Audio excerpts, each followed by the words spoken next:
Hello again, welcome to our channel. Thank you so much for joining us. It's great to have you here again. Today we are thinking about all things onion.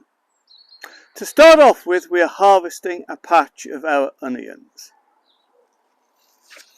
What I'm doing to begin with is, I'm just digging gently underneath the onion to loosen them.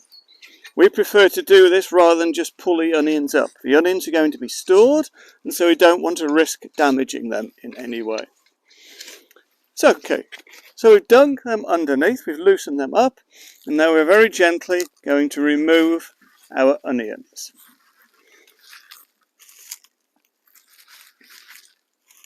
Wow, they're big. It's quite a nice crop of onions on this bed here. We're now going to take them to where we are going to put them to dry. I've harvested some onions, and now we're going to talk about the drying out process. What we prefer to do is to put the onions upside down on some greenhouse staging like this, so that part will go down underneath and the onions are upside down showing up at the top. We find this is a nice way of actually drying the onions.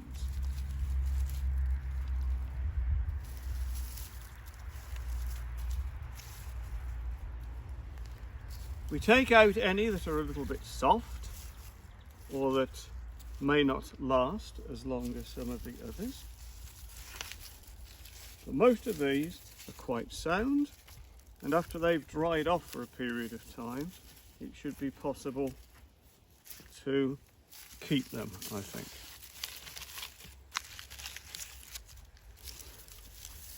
Now these can be left outside, providing it's going to be dry. If we leave these outside, we will put them into the polytunnel at night, but it's possible that we may keep this staging in the polytunnel or in the greenhouse all the time. So that gives you the sort of idea then about how we are going to dry them off. And once they are dried off, we will come back and we'll be talking about the storing process. So our lovely onions then have been in the polytunnel for several weeks, and they've been drying off and curing. In the polytunnel it's nice and light and bright and warm, there's a good air circulation, it's been ideal for drying the onions. Having said that, some of them have gone rotten. Inevitably you do lose some. There's one there that is soft, so there's no point in trying to keep that one that is soft, but the rest of them, most of them, are really nice, and we are going to think about how we're going to store them. Now some of the onions we're going to put into nets, and if we're going to put the onions into nets, then all that we really need to do is to trim the onions either end, and we can cut them off quite short like that, and the onions can go into nets like so, and they should keep very well. You can buy special nets for this, or you can use nets that you've improvised yourselves. Now some of the onions we're going to tie together into bundles, and those onions, I want quite a long part on there, and so we're going to just trim that end.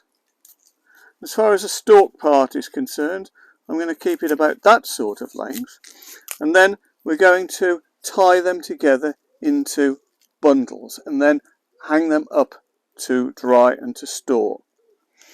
But most of them we're actually going to put onto strings. We're going to string the onions.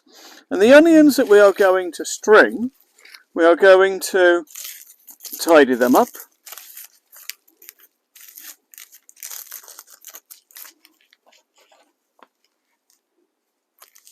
And this side we're going to cut them probably about 3 inches long. Basically sort of the width of a hand, something like that. So we're going to cut them about that long, and these we're going to be stringing together. We're going to cut more like this. Nadji's going to help me, and then we're going to resume when we're stringing them together. So we're going to store the onions in 3 different ways. Some we've already put into a net that is going to be hung up. Here we've started a second way. This way we've simply tied together 2 sets of 5 onions. You can see they're actually suspended on twine, on hooks from the top of the polytunnel, and each time here we've just tied together 5 onions. Now suspended in that way, we'll simply cut them out one at a time when we're going to need them. Our third way of storing the onions is to string them. We start off with a piece of string, a piece of twine about 4 feet long. We've got it in half. We actually tie it at the top. We've got it over a hook there, and it comes down, and here we've got a loop at the bottom. And we put an onion into the loop down at the bottom, and we're gradually going to be feeding the onions in. Now as I film, Nadia's going to be feeding the next onion in.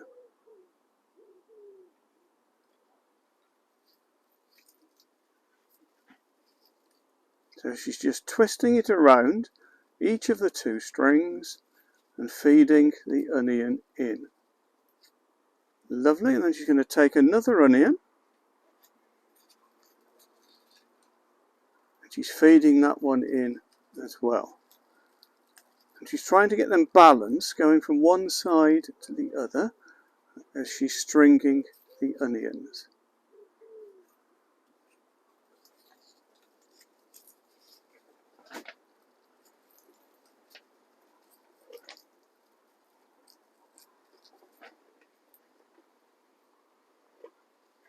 That's great. Choose another onion. We've got plenty to choose from.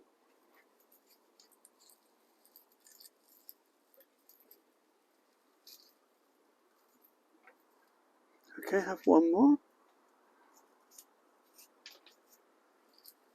That's it. Balance it, put it around that side.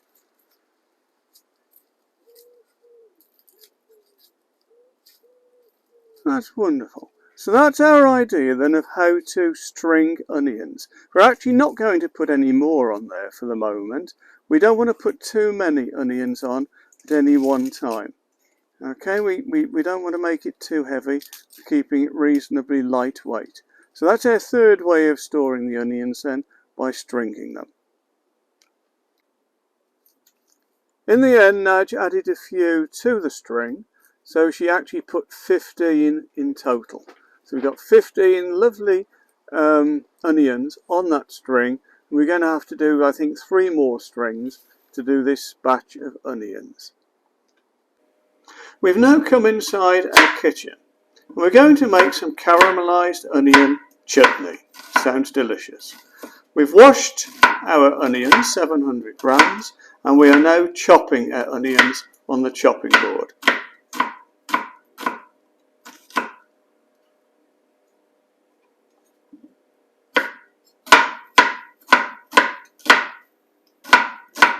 So we need 700 grams of lovely chopped onions.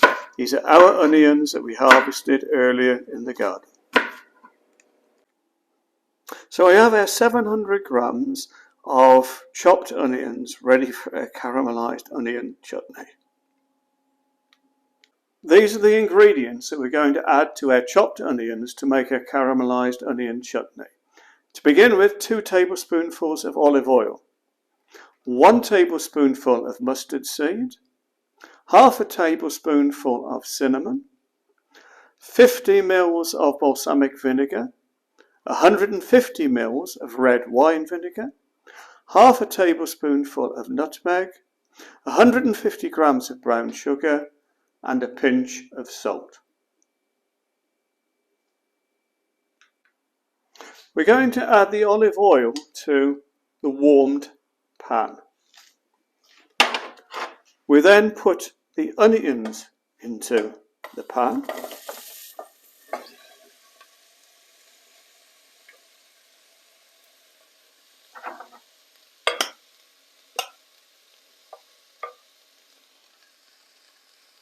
And we leave the onions in the pan stirring for 15 minutes to caramelize. And we add a pinch of salt to the onions to help the caramelizing. We continue to stir. While the onion is cooking, we add 2 tablespoonfuls of sugar.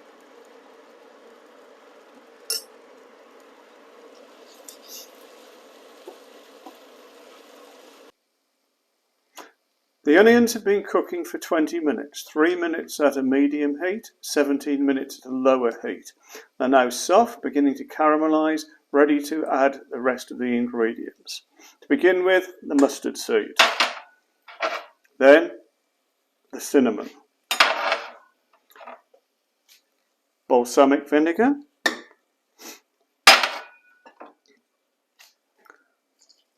red wine vinegar, the nutmeg, and the rest of the brown sugar.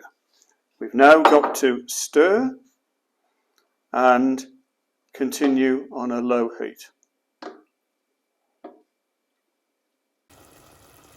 We now simmer for 15 minutes with the pan uncovered. The beautiful chutney has been allowed to cool for several minutes, and now it's going to be transferred to sterilised jars. It smells absolutely great, and it looks nice as well.